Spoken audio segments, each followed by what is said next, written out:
സങ്കീർത്തനം 106 1 മുതൽ 48 വരെയുള്ള വചനങ്ങൾ. ഇസ്രായേലിൻ്റെ അവിശ്വസ്തതയും ദൈവത്തിൻ്റെ കാരുണ്യവും. കർത്താവിനെ സ്തുതിക്കുവിൻ, കർത്താവിന് നന്ദി പറയുവിൻ. അവിടുന്ന് നല്ലവനാണ്, അവിടുത്തെ കാരുണ്യം എന്നേക്കും നിലനിൽക്കുന്നു. കർത്താവിൻ്റെ അത്ഭുതകൃത്യങ്ങൾ ആര് വർണ്ണിക്കും? അവിടുത്തെ അപദാനങ്ങൾ ആര് കീർത്തിക്കും? ന്യായം പാലിക്കുകയും നീതി പ്രവർത്തിക്കുകയും ചെയ്യുന്നവർ ഭാഗ്യവാന്മാർ. കർത്താവേ, അവിടുന്ന് ജനത്തോട് കാരുണ്യം കാണിക്കുമ്പോൾ എന്നെ ഓർക്കണമേ. അവിടുന്ന് അവരെ മോചിപ്പിക്കുമ്പോൾ എന്നെ സഹായിക്കണമേ. അങ്ങയുടെ തിരഞ്ഞെടുക്കപ്പെട്ടവരുടെ ഐശ്വര്യം കാണാൻ എനിക്ക് ഇടയാകട്ടെ. അങ്ങയുടെ ജനത്തിൻ്റെ സന്തോഷത്തിൽ ഞാൻ പങ്കുചേരട്ടെ. അങ്ങയുടെ അവകാശത്തോടൊപ്പം ഞാൻ അഭിമാനം കൊള്ളട്ടെ. ഞങ്ങളും ഞങ്ങളുടെ പിതാക്കന്മാരും പാപം ചെയ്തു, ഞങ്ങൾ അനീതി പ്രവർത്തിച്ചു, ഞങ്ങൾ ദുഷ്ടതയോടെ പെരുമാറി. ഞങ്ങളുടെ പിതാക്കന്മാർ ഈജിപ്തിലായിരുന്നപ്പോൾ അങ്ങയുടെ അത്ഭുതങ്ങളെ ഗൗനിച്ചില്ല. അങ്ങയുടെ കാരുണ്യാതിരേകത്തെ അവർ അനുസ്മരിച്ചില്ല. അവർ ചെങ്കടൽ തീരത്ത് വെച്ച് അത്യുന്നതനെതിരെ മത്സരിച്ചു. എന്നിട്ടും അവിടുന്ന് തൻ്റെ മഹാശക്തി വെളിപ്പെടുത്താൻ വേണ്ടി തൻ്റെ നാമത്തെ പ്രതി അവരെ രക്ഷിച്ചു. അവിടുന്ന് ചെങ്കടലിനെ ശാസിച്ചു, അത് വറ്റി വരണ്ടു. അവിടുന്ന് അവരെ മരുഭൂമിയിലൂടെ എന്ന പോലെ ആഴിയിലൂടെ നടത്തി. അവിടുന്ന് അവരെ ശത്രുക്കളുടെ കയ്യിൽ നിന്ന് രക്ഷിച്ചു, വൈരികളുടെ പിടിയിൽ നിന്ന് വീണ്ടെടുത്തു. വെള്ളം അവരുടെ ശത്രുക്കളെ മൂടിക്കളഞ്ഞു, അവരിൽ ആരും അവശേഷിച്ചില്ല. അപ്പോൾ അവിടുത്തെ വാക്കുകൾ അവർ വിശ്വസിച്ചു. അവർ അവിടുത്തേക്ക് സ്തുതി പാടി. എങ്കിലും അവർ അവിടുത്തെ പ്രവൃത്തികൾ വേഗം മറന്നുകളഞ്ഞു. അവിടുത്തെ ഉപദേശം തേടിയില്ല. മരുഭൂമിയിൽ വെച്ച് ആസക്തി അവരെ കീഴടക്കി. വിജനപ്രദേശത്ത് വെച്ച് അവർ ദൈവത്തെ പരീക്ഷിച്ചു. അവർ ചോദിച്ചത് അവിടുന്ന് അവർക്ക് കൊടുത്തു.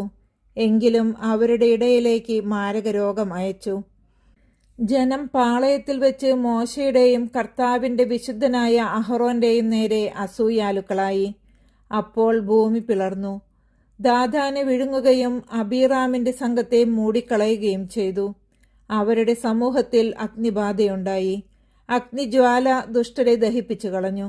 അവർ ഹോറബിൽ വെച്ച് കാളക്കുട്ടിയെ ഉണ്ടാക്കി. ആ വാർപ്പ് വിഗ്രഹത്തെ അവർ ആരാധിച്ചു.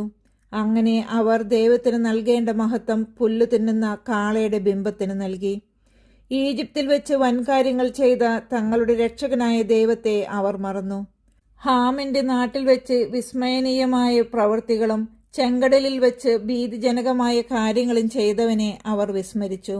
അവരെ നശിപ്പിക്കുമെന്ന് അവിടുന്ന് അരുളി ചെയ്തു.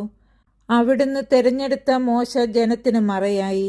അവിടുത്തെ മുമ്പിൽ നിന്ന് തടഞ്ഞില്ലായിരുന്നെങ്കിൽ ക്രോധം അവരെ നശിപ്പിക്കുമായിരുന്നു.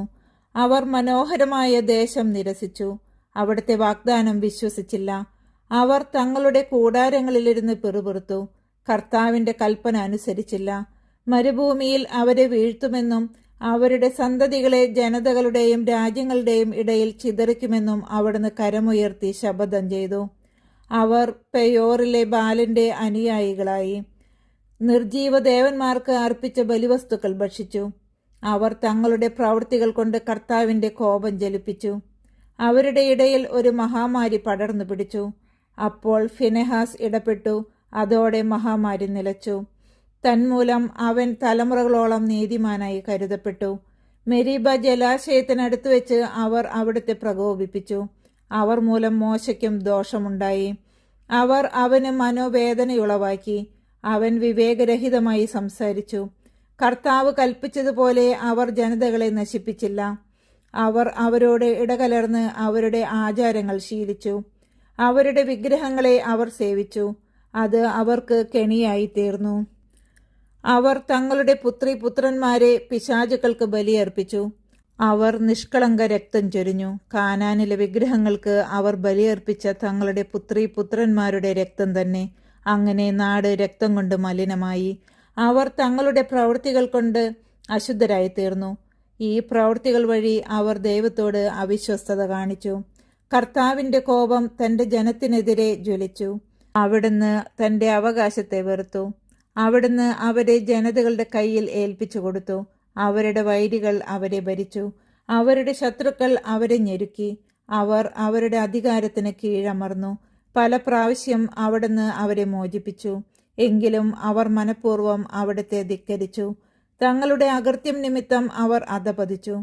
എന്നിട്ടും അവരുടെ നിലവിളി കേട്ട് അവിടുന്ന് അവരുടെ കഷ്ടത പരിഗണിച്ചു.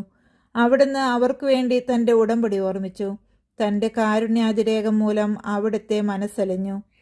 അവരെ തടവുകാരാക്കിയവർക്ക് അവരോട് സഹതാപം തോന്നാൻ അവിടുന്ന് ഇടയാക്കി. ഞങ്ങളുടെ ദൈവമായ കർത്താവെ, ഞങ്ങളെ രക്ഷിക്കണമേ. ജനതകളുടെ ഇടയിൽ നിന്ന് ഞങ്ങളെ ഒരുമിച്ച് കൂട്ടണമേ.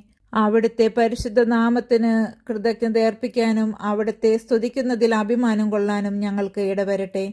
ഇസ്രായേലിന്റെ ദൈവമായ കർത്താവ് എന്നേക്കും വാഴ്ത്തപ്പെട്ടവനാകട്ടെ. ജനം മുഴുവനും ആമേൻ എന്ന് പറയട്ടെ. കർത്താവിനെ സ്തുതിക്കുവിൻ.